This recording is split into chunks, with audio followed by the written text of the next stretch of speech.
So why is nobody talking about copper right now? It's growing at 3.4 times the rate of gold this year. It has a very, very similar setup to silver before silver blew up, and everyone just seems to be ignoring it. And why does it look like silver? Because China is choking off the world's supply of copper, just like they did with silver before silver blew up, right when we need it most, by the way, because demand for copper is increasing. And between China and Iran, which we'll talk about Iran in a minute, the Strait of Hormuz is important to the copper story too.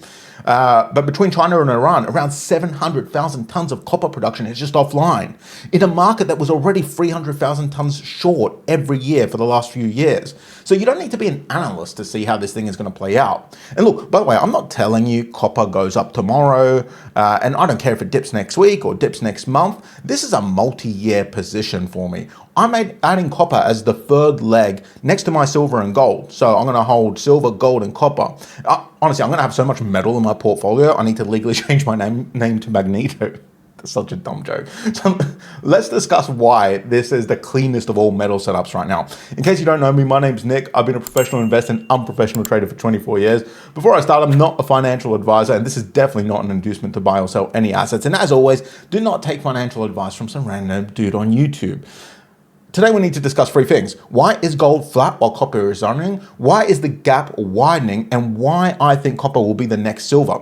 To understand why what's coming for copper, I need to start with a bit of a story. And this is my favorite story in the history of metals, by the way. January 2003. Copper is at 80 cents a pound because copper is measured in pounds for traders. 50-year lows when you adjust for inflation. Mining companies are just going bankrupt all over the place. The whole industry is hated. Wall Street is obsessed with the dot-com recovery. Tech is back, blah, blah, blah, blah, blah. So nobody is paying attention to metals because they never do, right? Meanwhile, on the other side of the world, China has joined the World Trade Organization. Most people don't think much of it. I mean, China is just the place where they make plastic toys. Now, there's this Canadian mining guy called Robert Friedland. Strange dude.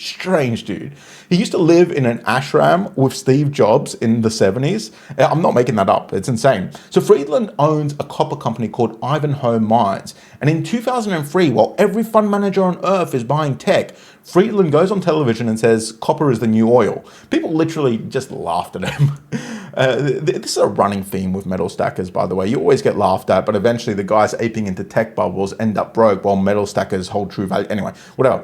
Friedland was doing the actual math. China is starting to build cities at the time, roads, power grids, railways, apartment blocks, tens of thousands of factories also. All of this needs copper. And here's the thing about the copper supply.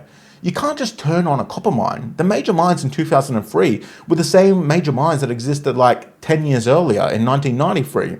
Supply just doesn't really increase for copper. So 2003 ticks over to 2004. Copper goes from 80 cents to $1. Wall Street says, oh, it's a cyclical bounce. It'll go back down. Focus on tech stocks. Then to $1.50, then to $2. By 2005, copper is at $3 a pound. Nobody on Wall Street is talking about it yet. Even though it's been pumping, nobody talks about it. They're still talking about Google's recent IPO. I think that was like 6 months earlier. So copper then hits $4 a pound. 5x in 3 years. Now Wall Street finally notices. Goldman's commodities desk publishes a note about an emerging market demand late as usual. Citi launches a copper index fund. The trade just becomes obvious. Everyone's crowding into it years late. Then in 2008, the financial crisis happens. Copper craters to $1.30. Everyone says, see, we told you it was a bubble. Of course. Except it wasn't. Because the structural story hadn't changed. China kept building, demand kept growing, supply still couldn't catch up. So by February 2011, it pulled out of its nosedive and it hit an all-time high again of $4.65 per pound. So if you bought at 80 cents in 2003 and held through to 2011, you'd be up like 500%. Now, that sounds good, but here's the other thing. Anyone holding the right copper miners through that cycle did even better. Freeport-McMoran went from $4 to $63. Southern Copper went from $5 to $50, 10 to 15 baggers just sitting there. Ivanhoe, by the way, the one we started the story with, Steve Jobs' mate, who made a fortune off copper, that didn't IPO until about 2012 though, so we're not counting that in our, how many X's copper mines did. Now, that was the first era of structural re-rating for copper. from a forgotten metal to a strategic resource, driven by demand from part of the world that, traditional finance was not watching at the time. It's changed a lot over the last 20 years. Now we're about to enter the second era. Demand is exploding, supply is being choked off, and copper is starting to take off again. How? Well, let's talk about the numbers. Year to date, copper is up over 10%. Gold is roughly 3%, a bit less than that actually. So copper is running at 3.4 times the speed of gold in a single calendar year right now. The rotation has already started. Copper broke its all-time high this year, but not by much. Now, a lot of people are going to say to me, oh, why buy copper near its all-time high? First of all, I've been buying for quite some time, so not near its all-time high, but I'm still buying now on the dips. And look, you could have said the same about gold when it hit 2K in 2023. That was the all-time high. Or silver when it hit $50 in November of last year. That was the all-time high. They still went up beyond that. All-time highs are meant to be broken, especially when all the fundamentals line up. And the way I see it is, I want more metal exposure. And since 2022, silver is up, what, like 350%? Gold is up 200%? Where is copper? It's only up 100% in that same time period. Gold is quiet because it's already moved. It's already had its move. So is silver. And look, I'm not saying I don't want to hold gold and silver. I like gold and silver. I hold a lot of it. But central banks bought, right? ETFs bought, retail bought. The trade is crowded right now. I'm bullish long term, but I'm not in a hurry to buy more gold or silver. Copper is the opposite. It's just starting its run. Traditional finance treats copper like a boring industrial cousin to the shiny metals. They think it's boring, just like they did with silver in 2022 and copper in 2023. Anyway, why am I looking at copper? Let's actually talk about this. Demand. Demand is the reason. Forget the wiring in your house, all the stuff that runs through your walls for a minute. That is kind of, that is low-key demand, but the high demand is coming from AI data centers. There is massive demand from them. So a single megawatt of hyperscale AI data centers use 27 to 47 tons of copper for a single megawatt. I think I said single watt. Single megawatt uses 27 to 47 tons of copper. The bigger AI campuses are around 100 to 150 megawatts. So, do the math there. So a single campus can eat tens of thousands of tons or more. Microsoft's Chicago data center, by the way, it was built in 2009, used around 2,170 tons. One site, that was just one site, and that was pre-AI. The new ones use 3 times that. So by 2030, AI data centers alone will consume roughly 500,000 tons of copper per year. And remember, the global deficit for copper is 300,000 tons per year. So just AI by itself is going to almost double that deficit. Oh, and by the way, demand is expected to grow by more than 40% by 2040. Why? Well, one example is the Mag 7, which announced over $650 billion in AI capex last year. Most of that is going into building AI data centers, and like I said, they use a massive amount of copper. Solar is another one. So a lot of the hype around silver, rightly so, was around solar panels because a lot of silver is used up in solar panels. But an Australian company called SunDrive recently cracked direct copper plating, and that hits 26.4% cell efficiency, which is up there with silver. It's as efficient as silver, maybe even better in some applications. So with silver prices rising, solar panel manufacturers are desperately trying to find alternatives.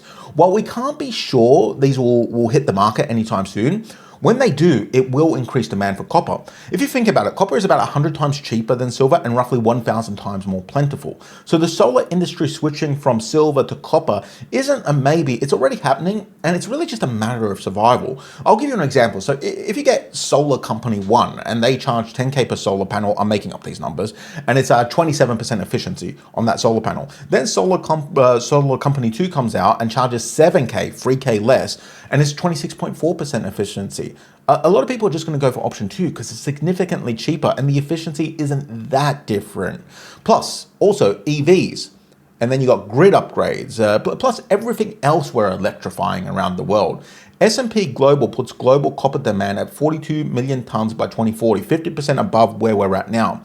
So the next question is, where does copper come from? And this is where it gets bleak. The average new copper mine takes 24 years to go from discovery to first production. 24 years. I know that's hard to believe, but it is true. In the US specifically, it's 32 years, second longest on Earth, worse than basically everywhere except Zambia. So Resolution Copper in Arizona was discovered in 1995. The joint venture formed in 2004. Permits were filed in 2013, still stuck in 2026 across Bush's administration, Obama, Trump, Biden, and then Trump again. So Resolution alone would supply, I think, 25% of the US copper demand, and it's been sitting in regulatory limbo for 31 years. And then there's refining. China refines roughly 45% of the world's copper, but by the end of 2026, that's tracking to be around about 50%. And they mine only 13% of it, but then they refine half of it. Same trick they pulled on silver, same trick they pulled on rare earths. Control the choke point, control the price. Now let's discuss the other catalysts. Especially the Strait of Hormuz, which has been effectively closed to commercial shipping since late February, roughly 3 months now. Now, the Iran situation, I'm not going to bore you with it. We all know it. We don't want to talk about Iran, but half of the world's seaborne sulfur trade goes through the Strait of Hormuz. Why do we care about sulfur? Because sulfur becomes sulfuric acid. And sulfuric acid is what you use to leach copper out of low-grade ore. About 1/5 of all global copper production uses this process. Without the acid, the copper just sits in the ground. So sulfuric acid prices have gone from 149 a ton to 307 in weeks, 106% jump. I should have invested in sulfuric acid. Can you invest in sulfuric acid? I don't know. Anyway, then on May 1st, China announced it's banning sulfuric acid exports until the end of 2026. They always do this. They always do this.